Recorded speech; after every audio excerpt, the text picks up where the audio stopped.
Hello everyone, welcome back to our channel. In this video, we are going to talk about the rest of the sections which are left. In the part 1, we have discussed the important definition. In the part 2, we have discussed the constitution of the Employee State Insurance Corporation, Medical Council and other bodies and their powers and tenure in the second part. I'm going to tag those two videos in this particular slide only, so you can visit that. Moving forward, section 14 and 15, vacancy of filling of the vacancies and fees and allowances. These you can remember as it is because it's not that crucial. But yeah, section 16 is very crucial. Appointment of a director general and a financial commissioner.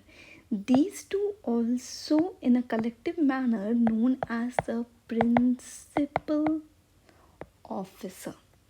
So question can ask principal officer's appointment. So you have to remember these are director general and the financial commissioner.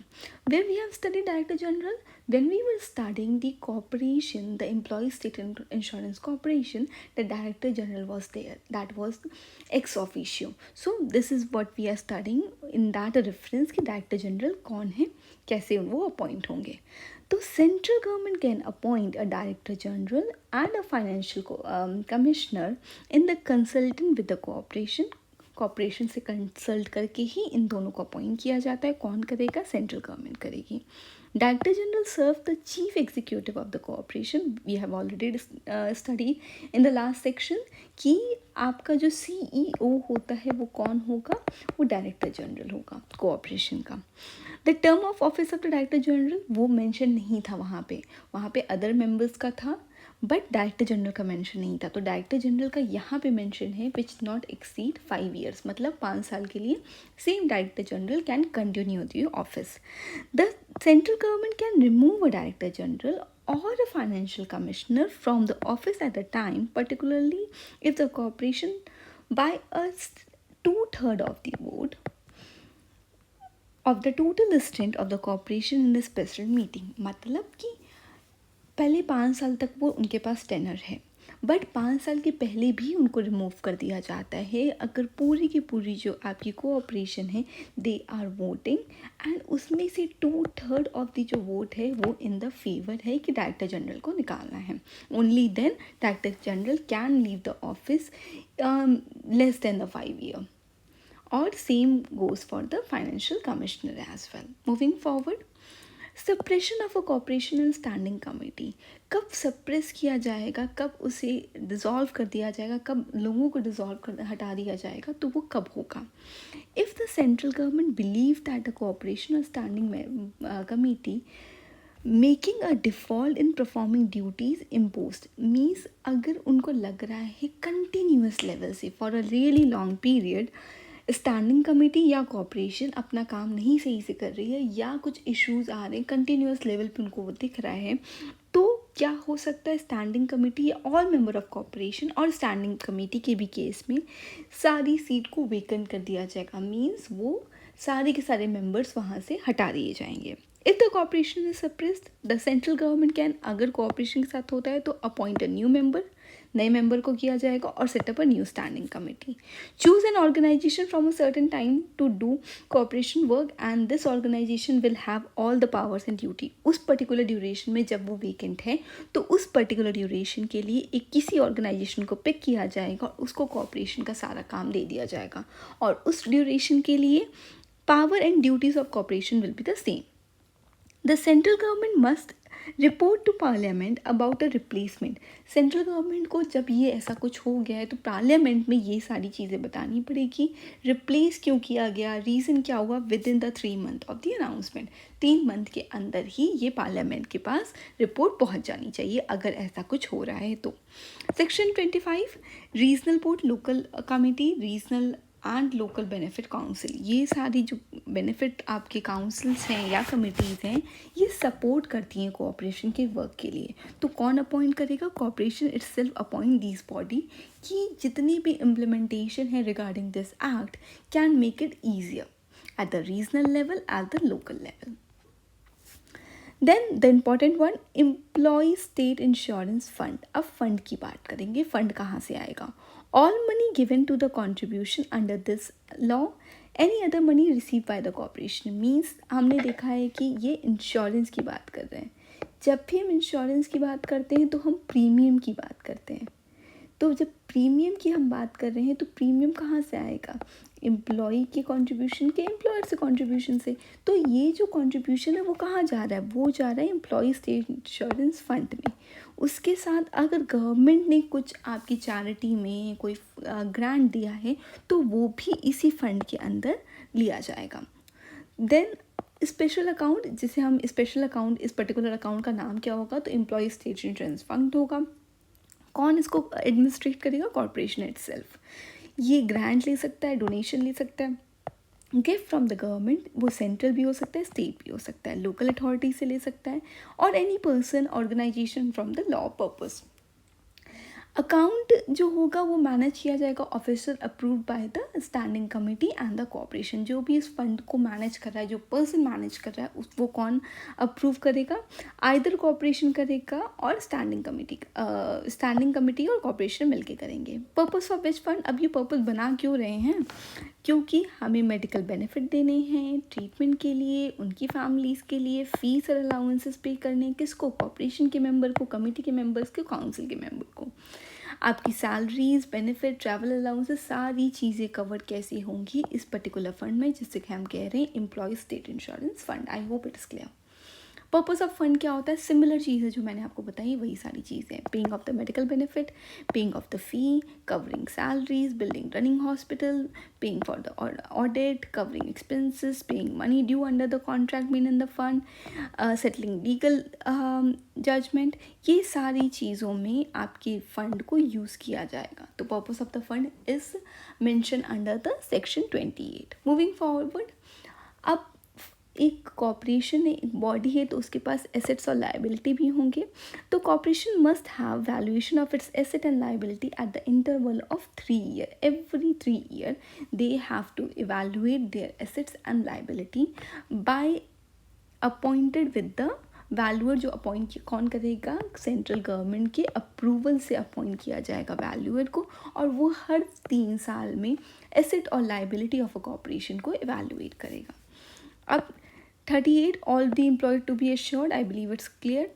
39 is very important, contribution. The corporation must have valuation of its assets and liability at the interval, ये already मैंने बता दिया, यहाँ तो clear है. The payment of each period is usually due to the last day of the wage period. जो contribution होता है वो mostly आपका last day of wage period में होता है, जिसमें employed doesn't pay the contribution on time, they will owe interest. अगर contribution नहीं दिया जा रहा है तो आपके ऊपर इंटरेस्ट लगेगा। वो इंटरेस्ट रेट क्या है? 12% पर ईयर। इससे ज़्यादा भी हो सकता है आपका जब तक पेमेंट नहीं दिया जाता है। तो ये था आपका कंट्रीब्यूशन। अब बात करते हैं सोशल सिक्योरिटी ऑफिसर क्या होता है। ये ऑफिसर आपका अपॉइंट किया जाएगा। वो अपॉइंट कौन करेगा? ESI। ये सारे बहुत इंपॉर्टेंट क्वेश्चन हैं। कौन किसे अपॉइंट कर रहा है? आपका कमिटी कौन अपॉइंट कर रहा है? आपका कोऑपरेशन किसने अपॉइंट किया है? प्लस अभी हम लोग ने पढ़ा था प्रिंसिपल ऑफिसर, वो किसने अपॉइंट किया है? अभी हमने कुछ कमिटीज़ देखी थी, लोकल कमिटी, रीजनल कमिटी, तो उससे कॉर्पोरेशन अपॉइंट करा है। These are the questions which can be asked directly in the exam. Moving forward, section 46 benefit, sickness benefit and maternity benefit and an number of benefits are there. ये सारे benefit आपके अलग से दिए हैं sections में, और सिर्फ जो बेनिफिट है वो आपका कंबाइन करके 46 में दिया है। लेट मी बी क्लियर, इन 46 सेक्शन आपके number of name of the benefit लिखे हैं, बट एक प्रीसीडिंग दैट पर्टिकुलर सेक्शन 49 से आपकी इंडिविजुअल बेनिफिट पे बात की गई है। तो इसको मैंने सेग्रीगेट कर दिया इस पर्टिकुलर में। पहला है सिकनेस बेनिफिट, जिसको बताया गया है सेक्शन 49 में रेगुलर पेमेंट मिलेगी किसको? Insured person during the sickness as confirmed by the qualified medical practitioner. तो सिंपली आपका कोई भी आकर नहीं ले लेगा, पहले वो बीमार होगा और वो अप्रूव्ड होना चाहिए by the qualified medical practitioner, only then regular payment मिलेगी। उसके लिए at least 70 day contribution has to be paid.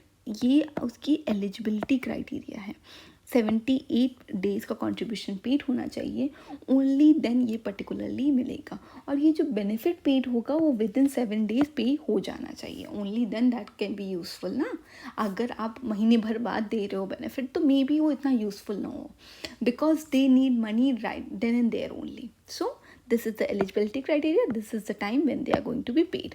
Maternity benefit के केस में रेगुलर पेमेंट मिलता है शॉर्ट वुमेन को, चाइल्ड बर्थ के केस में, मिसकैरेज के केस में, रिलेटेड सिकनेस के केस में, बट वो भी सर्टिफाइड होना चाहिए एक डेजिग्नेटेड अथॉरिटी। ये सेक्शन 50 में बताया गया था। 49 is sickness benefit and 50 is maternity benefit. Women should have contributed 70 days, तो यहाँ 78 था, मैटर्निटी बेनिफिट में 70 डेज हैं। और इसमें in the 2 consecutive contribution period 1 year में immediately preceding the benefit period for the claim falls, तो 2 consecutive period में भी पेमेंट हुई होनी चाहिए जिस पर्टिकुलर पीरियड में हम बात करें। For an example if you are talking about this year, तो लास्ट 2 आपके कॉन्ट्रीब्यूशन पीरियड में वो पेड होनी चाहिए। Then next is disablement benefit. अगर डिसेबल हो जाता है आपका एम्प्लॉय, देन जो बेनिफिट मिलेगी उसके लिए क्या है, इसके लिए वेज सीलिंग है 25,000 per month. Always remember for ESI 21,000 is the ways ceiling, but in this particular act अगर डिसेबलमेंट की बात कर रहे हैं तो वेज सीलिंग 25,000 हो जाती है। This is a little different thing to remember, but you should. Regular payment इसमें भी मिलेगी जब वो डिसेबल हो जाता है for an injury at work. This is important, injury at work होनी चाहिए, रिलेटेड होनी चाहिए। ये भी आपकी अथॉरिटी स्पेसिफाई होनी चाहिए, only then you are going to get the benefit.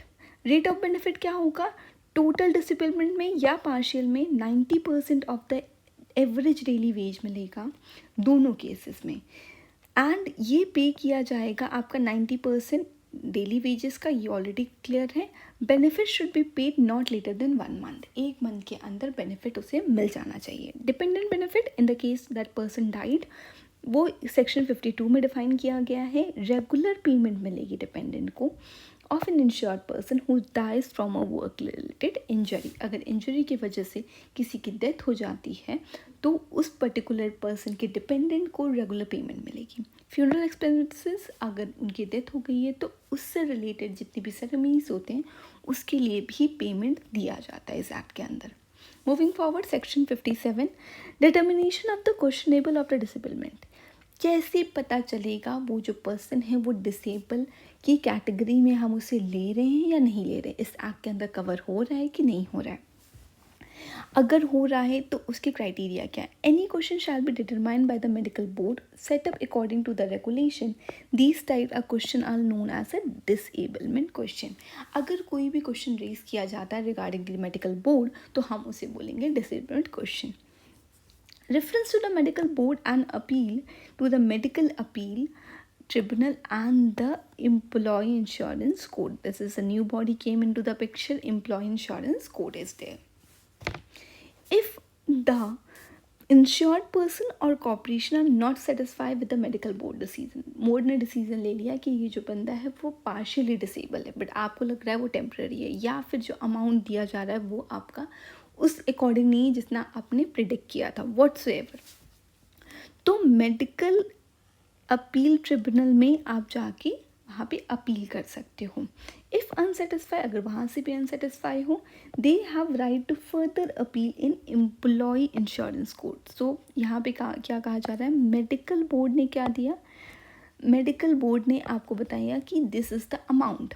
Okay, आप खुश नहीं थे तो आप कहाँ जाओगे, आप मेडिकल अपील ट्रिब्यूनल में जाओगे।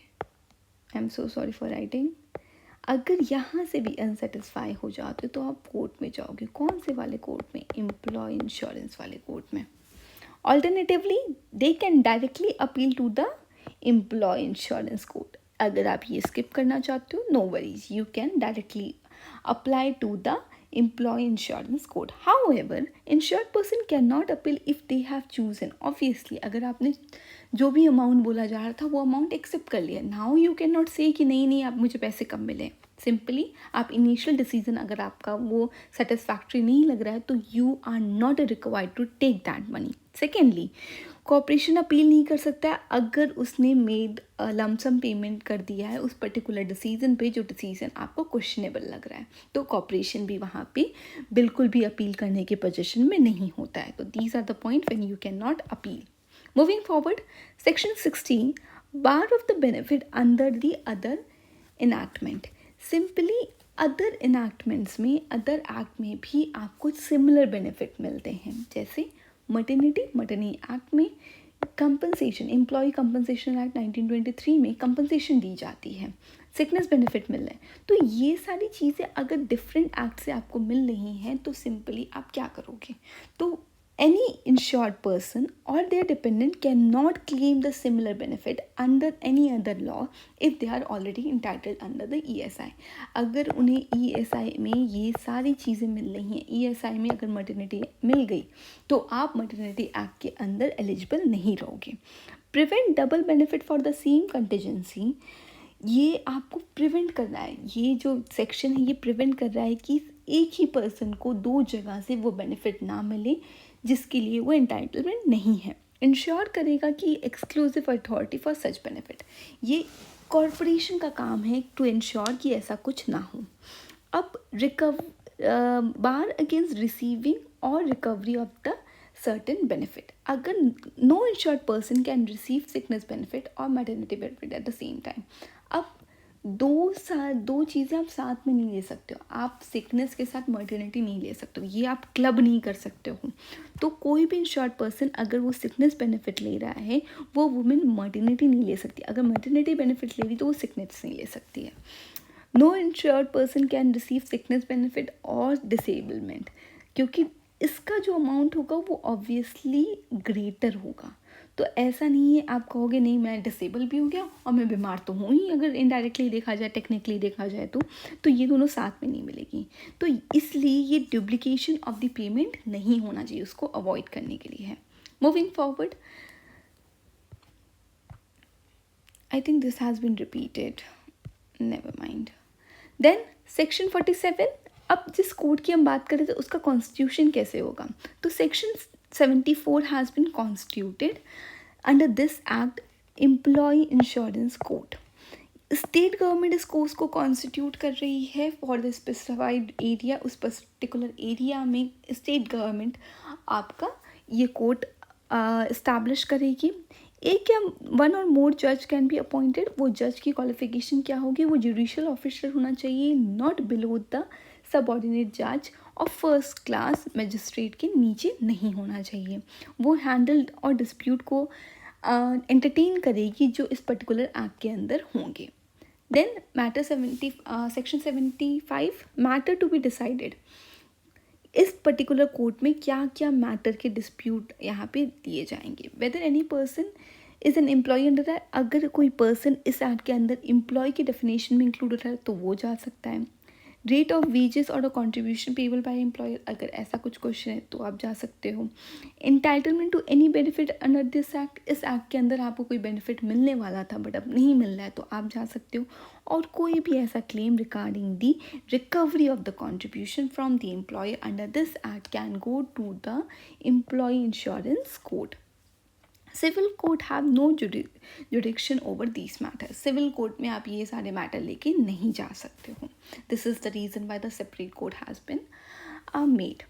तो अगर institution of the proceeding of the employ insurance code की बात करें तो कौन कौन लेके जा सकता है, इंश्योर्ड पर्सन ले के जा सकता है, अगर एम्प्लॉयर को इशू है तो एम्प्लॉयर जा सकता है, कॉर्पोरेशन भी लेके जा सकता है, अगर आपको लग रहा है एज एन कॉर्पोरेशन की गलत हो रहा है उस एम्प्लॉयमेंट में तो कॉर्पोरेशन भी जा सकता है। और कोर्ट फॉलो समरी प्रोसीजर, और ये जो आपका कोर्ट होगा वो बहुत ही सिंप्लीफाइड और क्विकर प्रोसेस में ये सारी चीज़ों को सेटल करवाएगा।